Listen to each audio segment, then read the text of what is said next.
వినబడింది. ప్రసన్న హరికృష్ణ గారు ఏం చేయాలి ఇప్పుడు? ఎస్ ఇప్పుడు టీజీపీఎస్సీ ఏం చేయాలి ఇప్పుడు? నిన్న హైకోర్టు అయితే సర్టిఫికేట్ వెరిఫికేషన్ ఓకే అంది, బట్ నియామక ఉత్తర్వులు ఇవ్వద్దు అని చెప్పింది. సో ఇప్పటి వరకు జరిగిన దాని మీద ఇప్పుడు మీకున్న డౌట్స్ అన్ని తీరాలంటే టీజీపీఎస్సీ ఏం చేయాలి, రాష్ట్ర ప్రభుత్వం ఏం చేయాలి? సో డౌట్స్ నాకున్నాయి కాదండి, డౌట్స్ అభ్యర్థులకు సంబంధించినటువంటి డౌట్స్ అవి. ఎందుకంటే గతం నుంచి మీరు ప్రస్తుతం వరకు చూస్తున్నారు, నేను కూడా ఒక లైవ్ డిబేట్ లో మనం అందరం కూడా కలిసి చేశాము. సో రీసెంట్ గా అంటే టీజీపీఎస్సీ ఇచ్చినటువంటి సర్టిఫికేట్ వెరిఫికేషన్ 16th నుంచి 21st వరకు ఇచ్చిర్రు.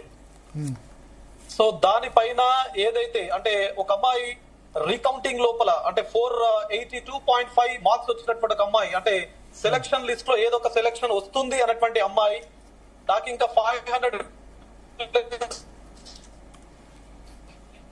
మార్క్స్ రావడానికి అవకాశం ఉంటుంది అంటే 582.5 నుంచి 482.5 నుంచి 422.5 కి తగ్గింది.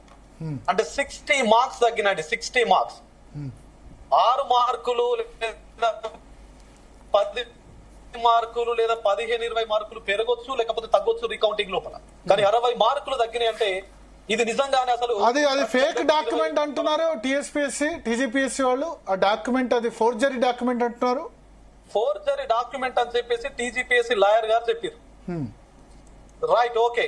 ఇప్పుడు నేనేమంటున్నానంటే ఎవరైతే ఇప్పుడు తన ఫోర్జరీ డాక్యుమెంట్ సబ్మిట్ చేసింది అని చెప్పేసి అన్నప్పుడు లాగ్డ్ డేటా ఏదైతే ఉందో అంటే ఈ అమ్మాయికి సంబంధించిన మార్క్స్ నిజంగానే ఒకవేళ మారినాయా లేదా మారలేదా అంటే సిస్టమ్ లోపల లాగిన్ లాగౌట్ కు సంబంధించినటువంటి డీటెయిల్స్ అయితే మనకు దొరుకుతాయి. నిజంగానే ఆ మార్క్స్ అట్లా ఉన్నాయా, నిజంగానే తగ్గినాయా, లేకపోతే అది ఫోర్జరీయా అనేది లాగిన్ లాగౌట్ చూస్తే ఈజీ. 60 మార్కులు ఎన్ని మార్క్స్ ఉండే అంతకుముందు, ఎన్ని మార్క్స్ ఉండే, ఎన్ని మార్క్స్ తగ్గి 482.5 నుంచి 422.5 కి తగ్గింది.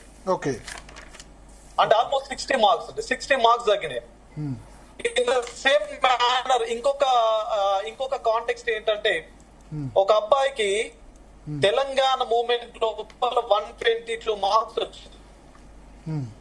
ఓకే, కట్ అవుతుంది మీ